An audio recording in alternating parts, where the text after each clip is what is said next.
Welcome back to the show. This is always one of my favorite parts of my job because I love the bookworm of Edward. So we've got Allie Teague and we've got the incredible author Christina of this book with an event that's taking place tomorrow. Good morning. Good morning. Morning. So let's talk about your book. What inspired you to write it and what is it about? It is a collection of eco-feminist essays that explores water, whales, and women and the interconnections between them. And I think that motherhood really made me feel the lack of distinction between my body and the body of the environment. And so I just wanted to inspect a lot of those interconnections and explore a lot of my eco-grief that I'm feeling on this planet that's challenged ecologically right now. And so, yeah. There's a lot of feelings in this book. Which I think is so powerful because right now I think there's a lack of exploring feelings. There's a lack of having the empathy. There's a lack of a lot of things. Yeah. So to bring that to life in a book is so wonderful to empower women, bring kind of the concern to our environment, but then have those emotions. Yeah. I think it's such a beautiful art form. Oh, thank you. Yeah, I think a lot of people do have them and they also just repress them, which is also super uncomfortable. So, and I think I suffered with a lot of like anxiety and sleeplessness because I was repressing a lot of my eco grief. And so by writing the book and crying into every single page, I do hope that other people feel more permission to let into their feelings and express their feelings. And I do think feelings also lead to action, which we need to see a lot more of. Yes, and what a great combination. So there's an event taking place at the Bookworm tomorrow. Are Tomorrow tickets night. still available? There are tickets still available. We're filling up, which is awesome. It's going to be a full house, which is going to be always super fun. It is. We always have light apps and hors d'oeuvres. So, you know, we know 6 o'clock is right around dinner time, but we want to make sure you can come hang out with us. Christina's going to read a couple snippets of her book, which is going to be awesome. I started it. I have not finished it yet, but I have started it, and it's gorgeous. The writing is really awesome. You can tell how much effort you put into every single word on the page, which is my personal favorite way to read a book. So I'm excited to hear them in your own cadence when you read them. It's going to be great.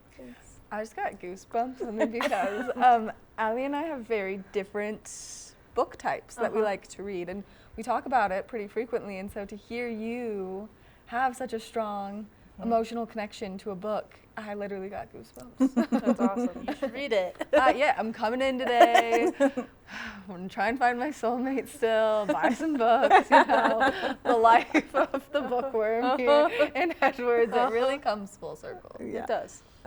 So as people are reading it, what can they expect to come across that could put them in those moments of awe? Well, that's a good question. I also wanted to speak a little bit about just the form because it is an essay collection, which is a little bit different. It's not like a novel where you're just like Start to finish. yeah, and every page is meant to turn the next page. They're lyric essays, so there's some poetic elements, which the white spaces are meant to speak. You know, like if you read an essay, you can put it down and think about it and reflect. I mean, that's what it's meant to do. Right. So, but I feel total awe there's encounters with, you know, whales, humpbacks, sperm whales, manta rays, sea turtles, leatherback turtles. I mean, these creatures, they naturally inspire awe, even sometimes just by their sheer size. But digging into that sense of wonder and awe was definitely, I mean, writing allows you to like camp out in those feelings. And so that's what I really wanted to do. When I'm someone who reads and I'll like start reading. Yeah. And a couple days ago, I was like, all right, I have 140 pages left. I was like, I'm gonna read 4 chapters. And I was like, and then I'm gonna put my book down and go to bed. I ended up reading all 140 pages. And I was like, oh, it's fun in the morning now. I'm definitely not in bed.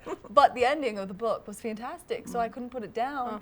And I love books that are written in this format because then you read that one and you're like, okay, I'm inspired. Or maybe I'm feeling these emotions. And I like to read and then dog walk too, so that I can like really contemplate what I just went through, and what I read and the emotions that were invoked, especially because I read a lot of psychological thrillers. Sometimes I need to get my own heart rate down from anxiety. But what a great way for anyone to read one of these little tidbits, this article, this emotion invoking, kind of not chapter, but essay. essay, as you please. And then spend some time with it, sit with it. Yeah. A lot of it was actually written dog walking. I love it. It's just, essays sometimes take 19 drafts to actually finish, but I walk every day with my dog, and if you see me on the trails and I'm stopped and I'm writing notes, it's because things come to you when you're walking. You know how that works. It's something about the essence of moving forward. Yeah, just brings inspiration. 100%, and I feel like we just became soulmates. I found my soulmate at the Bookworm of Edwards because we are one and the same. That's how I do everything. I like contemplate my entire life walking. I'm like, was that a bad decision? Was that smart? And then I'm like, the dogs are gonna see me to it. Like, I'm gonna follow them, and we're all gonna come up with a solution. So as people are coming, they can expect to hear you read, your cadence, your voice really taking power in the book tomorrow night, but then they'll have some opportunity to just chat with you. I think one of the greatest things that the Bookworm does is it inspires young writers to become better writers, and so then they can have an open conversation with you about how they could maybe move forward. Yeah. And I practically live at the Bookworm, so if you ever see me eating there or reading there, come on up and say hi. Oh my gosh, so you're a local author. Oh yeah, I live a mile away. That's incredible. So not only is buying the book supporting local business, but local artists. Oh, how incredible. Oh my gosh, I love it. Are there any other events coming up at the Bookworm that people should know about? We actually have one tonight too. We have a book club. Another water book. It's called Water Finds the Way. Finds a Way. And that's our Women's Voices book club with Karin, who actually, I was talking to her about Christina's book, and she said, I sat down to read 3 of the essays and ended up reading like 8 of them, which is awesome. Which for her is huge. She reads so much. And then we have some really exciting stuff going on in April. We're bringing back our board game club, which is going to be really fun. Oh, fun. And a bunch of book clubs. We have our Read with Pride book club, our Happy Endings book club next week. We love book clubs. I love the book clubs. The only problem is I would join all of them, and then I get overwhelmed because I also book club with my mother. Oh, that's sweet. Oh yeah, we're avid readers in my family, so I can't wait to read this and then get my mom and my sister a copy and get them to read it because it really is. Reading is kind of a connection that brings people together in a way that no one understands unless you do it. Yeah. My background is actually in experiential education, and so I love to facilitate dialogues, and if anyone has a book club, I'm happy to join it too. So, oh my gosh. Yeah, especially locally, it's easier for me. I mean, I can drop in remotely by Zoom or whatever, but locally, I'm happy to drop in for anyone that has a book club that wants to workshop this book.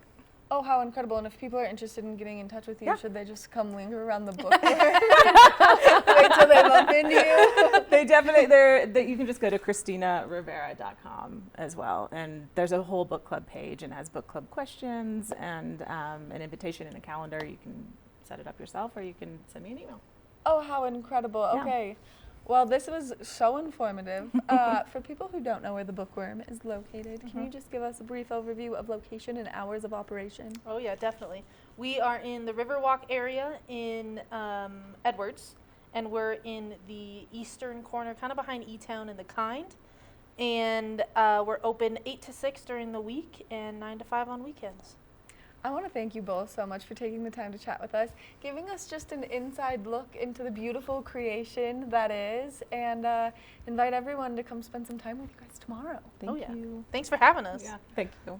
Make sure that you check out The Bookworm of Edwards. You get your hands on this book. I had someone tell me that there's only a few copies left, so you've got to race me to Edwards to get your hands on it. But make sure that you do so and you participate in all the fun events because The Bookworm of Edwards is such a great place to find your sense of community, and that's so important this time of year. So make sure you check out The Bookworm. We're going to take a short break, and when we come back, we've got more of the show, so don't go anywhere.